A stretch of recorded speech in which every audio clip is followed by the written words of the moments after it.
কুকথা, গুন্ডামি কিংবা নিজেদের মানুষকে সুবিধা পাইয়ে দেওয়া, তৃণমূল করলে সুবিধা, টিএমসিপি করলে সুবিধা, এইটা তৃণমূলের অহংকার হয়ে দাঁড়িয়েছে কি? প্রশ্ন করছি।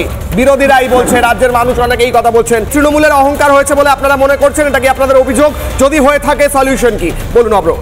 অহংকার অহংকার তো ভালোবাসা বললে ওদের মাথায় ঢুকবে না। যে যে ভাষা বোঝে তাকে সেই ভাষায় বলুন। তেল হয়ে গেছে বেশি, অনেক বছর ক্ষমতায় থেকে গেছে তো, এবং সেটা লুটে পুটে এই করে সেই করে ব্যালট খেয়ে ভোট লুটে মানুষকে খুন করে রয়ে গেছে, প্রচণ্ড তেল গজিয়ে গেছে গায়ে। আর ব্যাপারটা হচ্ছে মানুষকে মানুষের যে মিনিমাম রেসপেক্টটা দেবে সেটাও এরা ভুলে গেছে। এটা যখন একটা রাজনৈতিক দল ভুলে যায় তখন বুঝতে হবে সেই রাজনৈতিক দলটা কিন্তু সমাজের জন্য ক্যান্সার। এই রাজনৈতিক দলটা যারা ক্যান্সারে পরিণত হয়েছে তারা যদি সমাজে টিকে থাকে এবং যদি আমাদের শাসকের আসনে বসে থাকে তাহলে কিন্তু বাঙালি জাতি পশ্চিমবঙ্গ আরো কিন্তু পিছিয়ে যাবে।